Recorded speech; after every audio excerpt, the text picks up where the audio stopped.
Uldecinda Mansilla contó a los diarios que los cráneos correspondían no a niños, sino que a engendros del demonio que habían sido muertos con justicia. La anciana sostenía que las muertes eran responsabilidad de un fallecido párroco de la zona llamado Bruno Kulczewski.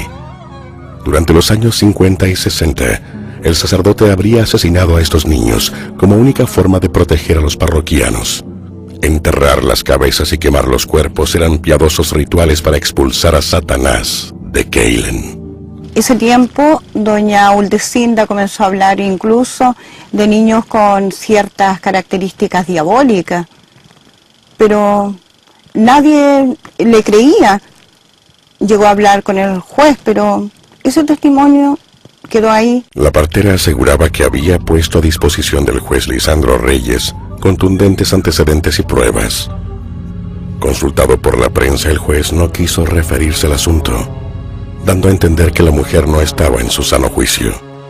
Por otro lado, las acusaciones contra el difunto sacerdote no dejaron indiferente a la población. Bruno Kulczewski era recordado como un párroco querido y respetado. Polaco de nacimiento, se había desempeñado en la iglesia de Aitui hasta su inesperada muerte en 1968. Padre Bruno, yo lo conocí bastante de cerca. Yo creo que como sacerdote, dentro de los sacerdotes que yo conozco, es el más religioso que he conocido. Mi abuela también contaba de que venía escapando de una guerra y que quizás eso era el motivo por el cual quería tanto a los niños y era una persona tan buena. Kulczewski había llegado desde Polonia tras finalizar la Segunda Guerra Mundial. Personaje algo excéntrico, se ganó en poco tiempo el fervor y cariño de sus fieles, principalmente campesinos y pescadores de origen indígena. Para asombro y fascinación de los pobladores, dirigió personalmente la reconstrucción de la iglesia y talló con sus propias manos este Cristo.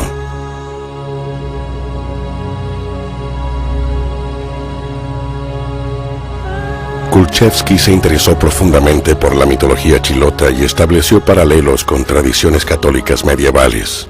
Realizaba largas exploraciones en solitario por las vírgenes tierras de la región, las que tenían por objetivo pillar al diablo en sus diabluras, según contaba él mismo entre bromas. Su imagen fue inmortalizada por un anónimo artista de Keilen, quien lo retrató contemplando el mar.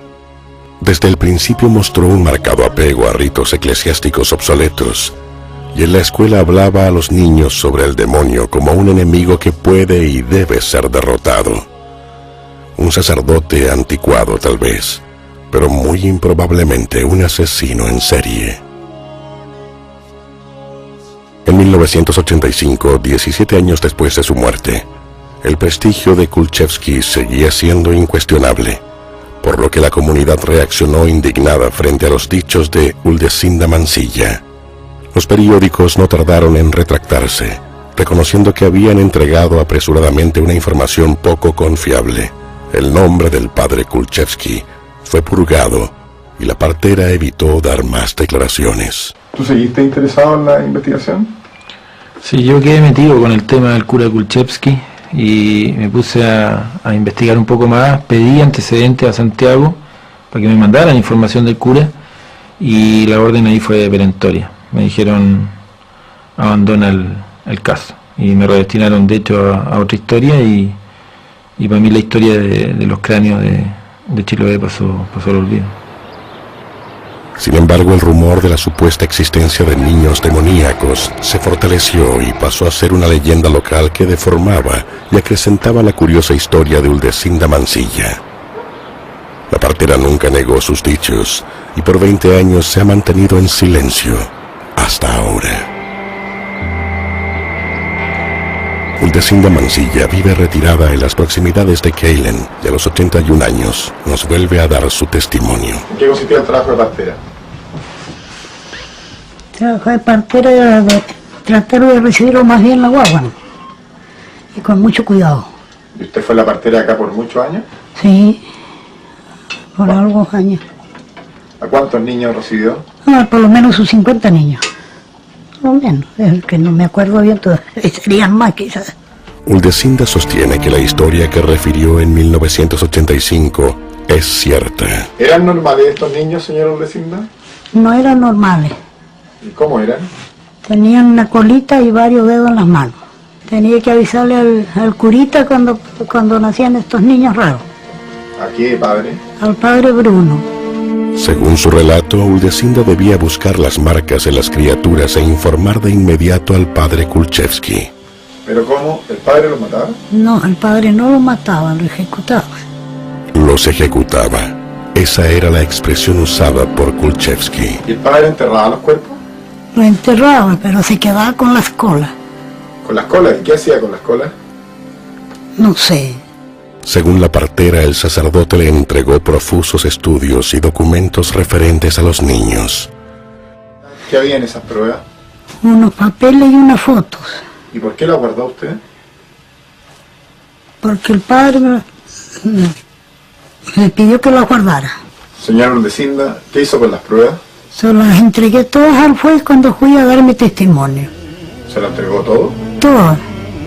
Entregando los papeles a la justicia, Uldesinda seguía instrucciones precisas que el párroco le había dado poco antes de morir. Kulchevsky no quería que se culpara a algún inocente si los cráneos eran descubiertos. Pero el juez Lisandro Reyes no hizo caso alguno a los papeles entregados por Uldesinda. Es probable que no creyera en su legitimidad y con su silencio evitó dañar la imagen del sacerdote, de quien había sido amigo en su juventud. Pero las razones que tuvo el juez para guardar silencio son imposibles de conocer con certeza, puesto que encontró trágica muerte en un accidente automovilístico en agosto de 1987.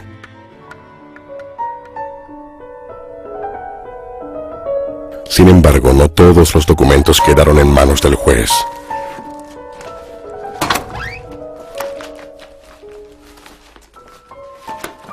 Uldesinda Mansilla decidió conservar este dibujo, realizado por el padre Bruno Kulchevsky, al igual que los encontrados en la iglesia de Aitui. En ellos, el sacerdote le detallaba a la partera las características físicas que determinaban que un niño fuera sacrificado. Los dibujos adquieren ahora un aspecto grotesco e insospechado.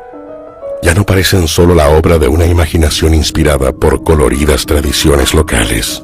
Los bocetos reflejan un detallado y febril análisis, cuyo resultado fue un inconmensurable derramamiento de sangre. Si Uldesinda Mansilla habla con la verdad, los dibujos constituyen una confesión. La confesión de un hombre de Dios que cometió crímenes innombrables en nombre de lo más sagrado.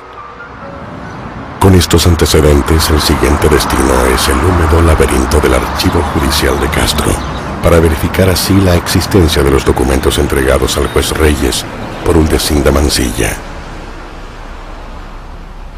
Después de una trabajosa búsqueda, el resultado es revelador. Entre los documentos se encuentran anotaciones del padre Kulchevsky y dos impactantes fotografías de recién nacidos que presentan terribles malformaciones.